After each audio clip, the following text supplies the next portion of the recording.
중국 전기차 살 거냐고 물어보면 갸우뚱하는데 이번 부산 출장에 한번 2박 3일 경험해 보실래요? 하면은 네란 소리가 돼서 렌터카 회사에서 구매를 해가지고 소비자들이 간접 경험을 하는 B2B 시장 쪽에 이미 비아디가 네. 영업을 뛰고 있다는 소식을 들었습니다.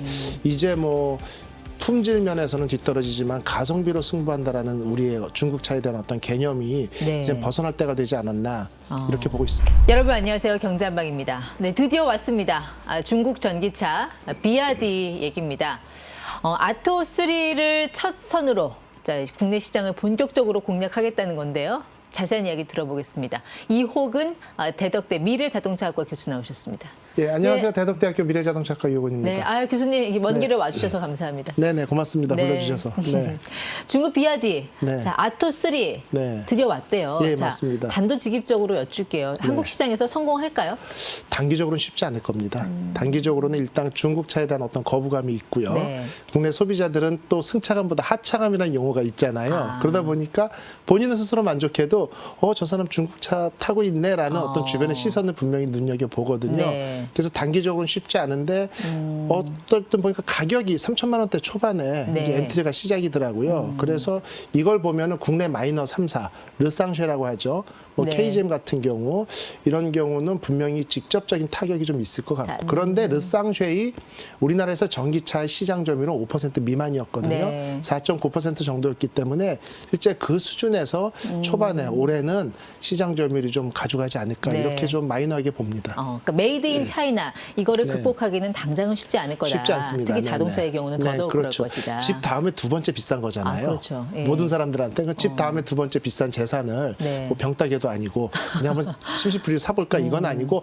검증의 검증을 거치고 네. 주변의 의견도 물어보고 이런 모든 과정을 거쳐야 하기 때문에 국내 소비자들의 마음이 이제 중국산이라는 이런 부분이 완전히 배제하고 품질이나 상품성만 가지고 국민들한테 접근하기에는 상당한 시간이 걸릴 걸로 보여져요. 네. 일단 오늘 첫 선에 보인 게 아토3예요. 네네. 자, 아토3 어떤 차예요? 아토3는 이제 어떻게 보면은 소형 SUV인데요. 가격대는 한 3천만 원대로 돼 있고 우리나라에 네. 이제 EV3하고 경쟁 모델이다 이렇게 언론에서 많이 나와 있죠. 기아의 EV3. 예, 그렇죠. 네. 근데 기아 EV3 같은 경우는 소형임에도 주행 거리가 뭐 롱레인지 같은 경우 500km가 넘어가고요. 네. 대신 이제 가격대가 3,900만 원대에서 시작해서 4천만 원대 중후반대까지 이렇게 포진해 있는데 예.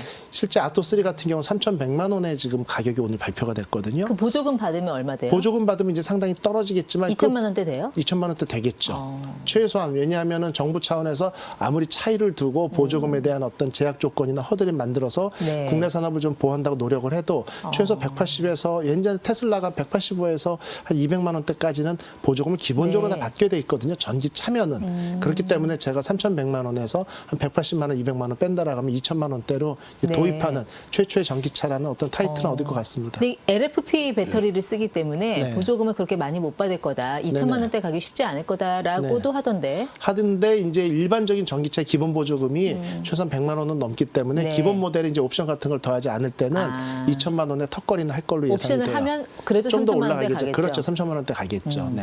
근데 아토3 같은 경우는 그래도 앞에 2자 정도는 보여야 사지 않을까요? 왜냐하면 네. 기아 EV3가 있는데 네네. 조금 더 돈 내서 EV3 사지 않을까요? 그렇죠. 일단은 정부 보조금까지 고려한다면 실제 아토3 같은 경우는 지금보다 많이 떨어져야 200만 원, 300만 원 내외 정도 보조금을 받을 테고 네. 국산 전기차 같은 경우 최대로 받게 되면은 뭐 690만 원, 700만 원대까지 받을 수 있거든요. 네. 그럼 가격 격차가 500만 원의 갭이 좁아진다라고 하면은 글쎄 한 3, 400만 원 차이면 저 같아도 아토3를 선택한다기보다는 네. EV3 쪽으로 그렇죠. 국산 쪽으로 가는 게 향후 뭐 AS나 서비스도 편하고 네. 그다음 중고차 가격에도 분명히 영향이 있을 테고요. 주변의 시선도 있고요. 그러니까 중국차는 아직까지 네네. 중고가 방어가 안 될 것 같아서요. 중고가 방어 쉽지 않죠. 네. 또 이제 절묘하게 현대자동차에서는 이제 토탈 케어 시스템이라는 것을 최근에 발표를 했어요. 그래서 전기차에 대해서 이제 중국 가격을 보장해 주겠다. 네. 어느 정도 그러면서 소비자들이 중국차에 대해서 갖고 있는 불신을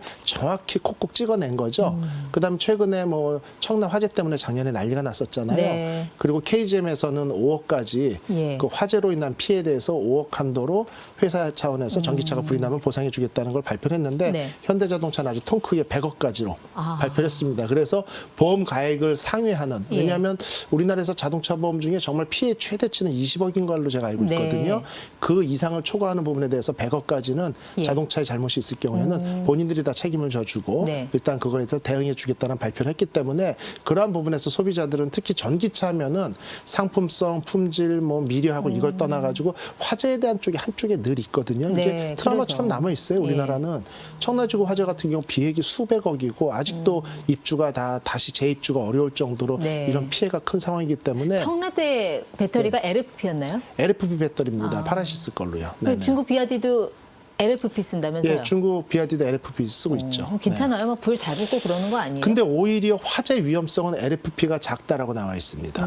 LFP가 화재 위험성은 더 작다라고 나와 있고 에너지 밀도도 낮죠? 에너지 밀도는 낮죠. 그래서 일충전 주행 거리에 손실이 좀 있고요. 아. 그다음에 온도 특성이 좀 안 좋고 뭐 저온에서 성능이 네. 떨어진다거나 고온에서 안 좋다거나 안정적이지 못하고 예. 뭐 충전 시간도 좀 오래 걸리고 이런 단점들이 좀 있는데 단지 좀 안정적이고 가격 변동률이 적다. 이번에 중국 비아디가 기자들 초청해서 네. 뭐 본사 구경도 시켜주고 하면서 실제로 화재 실험을 했다고 해요. 네, 근데 네. 그 실험 영상을 보니까 뭐 불이 별로 잘 붙지는 않는데 예. 중국 측에서 한 거라 이거 고지고대로 믿어도 되는 건지. 글쎄요. 그런 예. 부분들에 대해서도 이제 중국에 대한 어떤 신뢰나 네. 언론 통제를 통해 가지고 정보가 정확히 전달 안 되는 부분도 있거든요.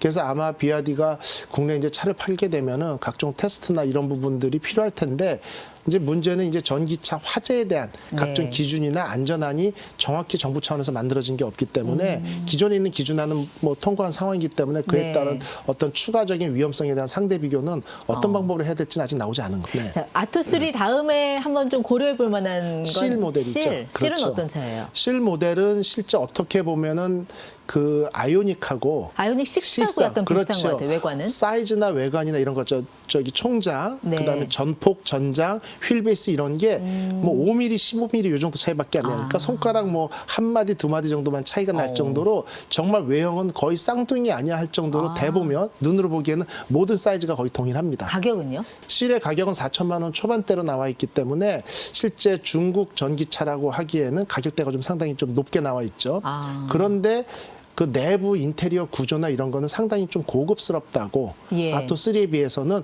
그래도 살만한 차라는 평가가 좀 많습니다. 아토3는 디자인이 확실히 약간 그 중국스러운 그런 그렇죠. 느낌이 예, 있더라고요. 예. 그런 부분이 예. 있어가지고 고급스러움이 떨어지고 네. 좀 약간의 거부감들이 있는데 이질감이 있는 거죠. 예. 근데 실 같은 경우는 상당히 고급스럽고 그런 부분에 대한 어떤 우려는 좀 많이 불식시킨 것 같아요. 네. 다만 실내 공간 이런 부분들이 결국 국내 우리나라 현대기아 자동차의 최대 장점은 동일한 사이즈에서 실내 공간을 최대한 잘 뽑아낸다가 장점이었거든요.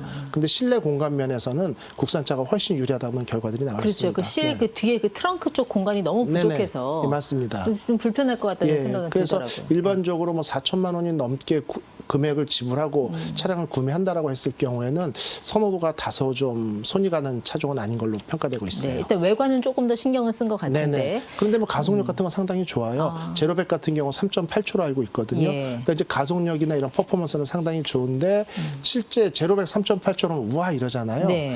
근데 제로백 3.8초를 구현할 도로가 없습니다. 근데 이제 실 같은 경우는 왜 우리 네. 셀투바디라고 하잖아요. 그 배터리를 차체에다가 바로 그냥 붙이는. 네네네. 그것 때문에 에너지 밀도를 상당히 높였다. 뭐 그런 네네. 이야기도 있던데 맞나요? 예, 맞습니다. 이렇게 이제 우리나라 같은 경우도 이제 그 eGMP라는 어떤 전용 모델을 만들었기 때문에 네. 곳곳에 배터리를 파우치 형태로 넣은 거 있지 않습니까? 그러니까 배터리를 따로 만들어 가지고 넣은 게 아니고 차체 직접 삽입을 하게 되면은 에너지 밀도를 높여줄 수 있는데 차체 전체의 어떤 무게나 이런 게 줄어드는 건 아니거든요. 그러니까 네. 효율적으로 집어넣었다일 뿐이고 결국에 이 부분은 제일 중요한 지금 차를 선택하는 데 있어서 일충전 주행 거리에 대해서만 사람들이 보거든요. 예. 저 차는 몇 킬로 주행이면 500. 이건 400킬로 주행이 500이 네. 더 좋은 거네 이러는데 이제 사람들이 간과한 게 있고 저는 우리나라 제작사들이 좀 아쉬운 게 있는 게 3원계가 에너지 밀도가 높잖아요. 네. 그러면 동일하게 100kW를 장착을 해서 주행 거리가 500km를 뛸 때도 이 차는 무게가 좀 가벼울 거라는 거죠. LFB는 똑같이 500km를 주행하기 위해서는 배터리가 더 많이 들어가야 되겠죠. 그렇겠죠. 네. 연료 탱크가 더 무겁다는 얘기죠. 그러면은 실제 주행거리 1km 가는데 몇 킬로와트 쓰는지 네. 킬로와트당 주행거리 같은 어떤 홍보 자료가 필요한 거죠. 그러니까 당장은 300km 주행이 500km 주행이 하는데 네. 1년에 25,000에서 3만 킬로를 주행할 때 그 연료비죠. 전기 네. 충전료가 얼마나 많이 드는지를 한번 카운트해 볼 필요가 있다라는 거예요. 그러니까 원래 중국 비아디라는 회사가 배터리 회사로 시작했잖아요. 그렇죠. 근데 워렌 버핏이 투자를 하면서 네. 약간 그 투자금으로 뭔가 전기차 시작한 거 아니에요? 전기차까지 시작하고 그렇게 된 거죠. 네. 맞습니다. 근데 네. 찰리 몽고는 그렇게 반대했다면서요. 너네는 배터리만 해라. 네네. 근데 그거를 그냥 거스르고 그 그렇죠. 비아디 그 왕 사장님 계시잖아요. 네네네. 네. 그 네. 사장님이 그냥 밀어붙였다고 하더라고요. 예, 맞습니다. 전기차로. 근데 예. 결과적으로 뭐 성공한 거죠.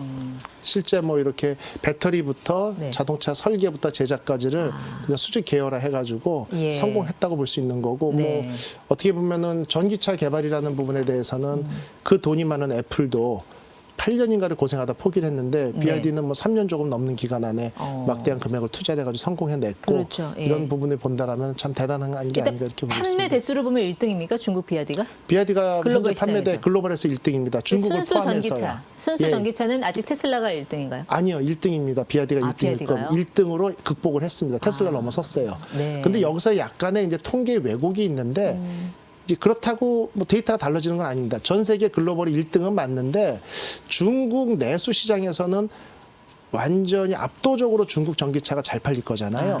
근데 전체 전 세계 시장 중에 현재 절반 이상이 작년 통계는 제가 62%까지 숫자 기억하거든요. 네. 그러니까 전 세계 판매된 전기차의 60%가량이 중국에서 판매됐다는 얘기죠.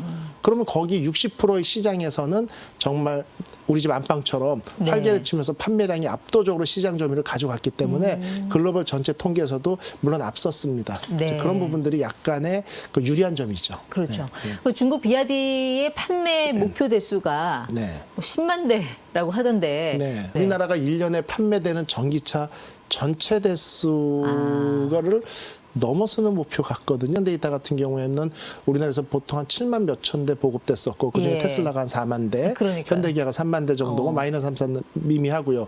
결국 우리나라 전기차 시장이 연간 10만 대가 넘지 않는 시장인 것 같은데 결국은 네. 전기차 캐즘을 본인들이 극복하겠다는 어떤 선언적인 의미로 보이는데 전기차 시장이 활성화된다는 개념으로 보면은 꼭 반대한다기보다는 이게 좋은지 예. 나쁜지 모르겠습니다만 그렇게 목표를 본인들이 세웠다라고 하면 네. 그만큼 인프라 구축에도 좀 신경을 써야 될 것 같거든요. 그렇죠. 특히 중요한 건 예. AS, 서비스 네네. 센터잖아요. 서비스 예. 센터나 AS망, 네. 그다음에 충전 인프라 구축 이런 데도 좀 신경을 쓰지 않는 한은 10만 대 판매 목표라는 것은 좀 달성하기 어렵지 않나 이렇게 보여집니다. 현대기아차 AS 센터가 블루엔즈까지 합치면 한 거긴 수백 개잖아요. 수백 개죠. 예. 예, 뭐 수백 개가 되는 거고 일반 공장만 해도 수십 개가 되고 블루핸즈 같은 데 가서 직접 고칠 거 고객들이 실제 접근할 수 있는 걸 따지면은 뭐 수백 개가 되기 때문에 네. 서비스 센터 면에서는 비교가 안 되는 거죠. 그렇군요. 가성비 좋은 모델 말고 비아디에도 프리미엄 브랜드가 있더라고요. 네네네.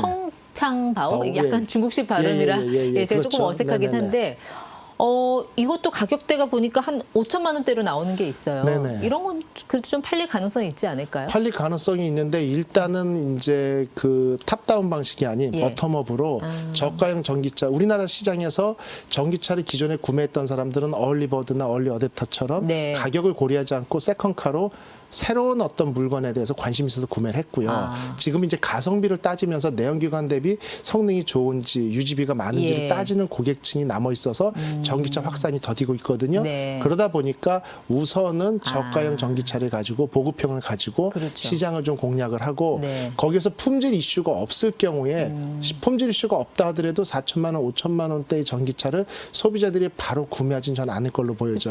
그러니까 품질면에서도 보니까 전륜에 모터 있고 후륜에 모터 있고, 그러니까 합산 출력이 680마력이 넘는 것 같더라고요. 네네네. 네. 맞습니다. 그런데 이제 한 가지 좀 예외 조항이 일반 자동차, 예전에 내연기관 자동차에서는 최대 출력이나 결국 마력수 이런 것들이 네. 차를 선택하는 상당히 중요한 기준이 됐거든요.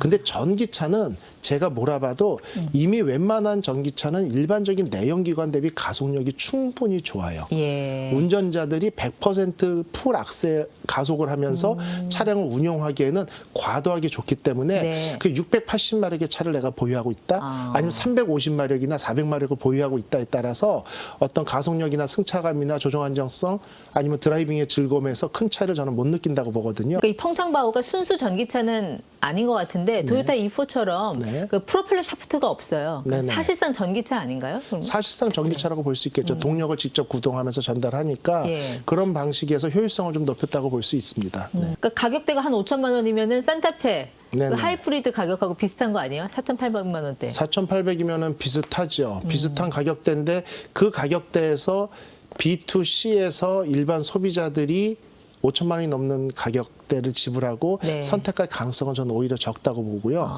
오히려 그럴 경우에는 이제 B2C보다는 B2B 쪽에서 좀 전기버스 같은 거. 예, 전기버스라든지 전기버스처럼 왜냐하면 우리나라 전기버스는 중국산이 다 점령했잖아요. 네. 그러니까 내가 구매하는 사람하고 사용하는 사람이 다를 경우에는 가격이라는 걸 분명히 염두에 두거든요. 네. 그럼 B2B 시장이라고 한다면 여러 가지가 있겠습니다만 렌터카요. 최근에 중국계 사모펀드가 왜 렌터카 그렇죠. 렌터카 인수했잖아요. 우리나라 1위, 2위를 인수했는데 그게 이제 주식시장에서 4만 원대인데 7만 원대로 카운트해가지고 인수를 했거든요. 결국 그만큼 어떤 경영난에 처해 있는 상황이고 네. 결국 앵커님도 중국 전기차 살 거냐고 물어보면 갸우뚱하는데 이번 부산 출장에 한번 2박 3일 경험해 보실래요? 하면은 네란 소리가 나올 수 그러니까 있거든요. 직접 소유는 아니더라도 간접 한번 소유, 간접 궁금하거든요. 경험 저도. 궁금은 해요. 예, 그러다 보니까 결국은 뭐 이렇게 소형차보다도 아토3나 소형차도 있지만 방금 말씀하신 럭셔리 브랜드 이런 차종에 대해서 렌터카 회사에서 구매를 해가지고 소비자들이 간접 경험을 하는 B2B 시장 그리고 회사의 업무용 차량으로의 구매 예. 이런 쪽에 이미 비아디가 네. 영업을 뛰고 있다는 소식을 들었습니다. 전 비아디가 또 무서운 것 중에 하나가 여기 연구개발 인력이 11만 명이래요. 네네. 현대차 R&D 개발 인력이 한 15,000명 정도 예, 되는 걸로 15,000명 아는데 정도밖에 안 되죠. 이러면 정말 기술의 비아디가 현실이 되는 거 아니냐. 가능성 있죠. 보쉬가 한 9만 명 되거든요. 네. 7만에서 9만 명 정도라고 아는데 그런 기업체보다 더 넘어서는 수치가 있는 거잖아요. 그렇죠. 테슬라가 연구개발에 2조 쓰는데 비아디가 한 3조 쓴다 그러더라고요. 3조 정도 씁니다. 예. 그러니까 그 기간 문제인 거고 저 이 정도의 격차는 이제 시간이 단시간 안에 추격을 해가지고 격차를 좁힐 수 있는 부분이기 때문에 이제 뭐 품질 면에서는 뒤떨어지지만 가성비로 승부한다라는 우리의 중국 차에 대한 어떤 개념이 네. 이제 벗어날 때가 되지 않았나 이렇게 보고 있습니다. 어쨌든 현대기아차 그 파일을 만약에 이들이 가져간다고 한다면 네. 그 어떤 가성비를 뛰어넘는 뭔가 상품성이 있어야 할 텐데 네네. 그게 과연 나올 것이냐. 여기에 우리는 어떻게 대응할 것이냐. 당장은 쉽지 않습니다. 그러다 보니까 현대기아도 이제 새로운 서비스를 얘기를 하는 거죠. 조금 전에 말씀드린 것처럼 새로운 서비스를 현대기아도 새로운 서비스를 자꾸 얘기를 합니다. 네. 토탈케어 서비스라고 해서 이제 그 자동차, 전기차의 예를 들면은 뭐 잔존 가치를 보존해 준다라든지 그리고 최근에 청라지구 화재 같은 화재가 발생했을 때 100억까지를 어떤 금융 지원을 해준다라든지 법적인 비용을 대준다라든지 해서 소비자들의 가려운 것을 긁어주면서 막대하게 국내에 뻗어 있는 서비스 센터의 활용도 이런 쪽으로 예. 자꾸 접근을 하는 거고 자동차 자체만은 앞으로 길어야 3년 안에 품질 면에서는 중국이 다 따라온다라고 생각을 해야 됩니다. 그러니까 디자인, 뭐 출력, 디스플레이, IT면 이런 네네. 면에서 굉장히 위협적이고 또 굉장히 공격적으로 나오고 위협적이고 있어서. 공격적인데 예. 그 와중에 규모의 경제 때문에 가격 경쟁력은 이미 갖추고 있는 상황이고요. 그거는 아무리 노력을 해도 국내 기업이 따라갈 수 없는 한계거든요. 네. 그래서 결국은 품질이나 여러 가지 서비스로 승부를 하는데 그 격차는 아주 눈에 띄게 공포스럽게 줄어들고 있는 상황이죠. 네. 자, 여기까지 듣겠습니다. 네네. 이호근 교수와 함께했습니다. 고맙습니다. 예, 수고하셨습니다.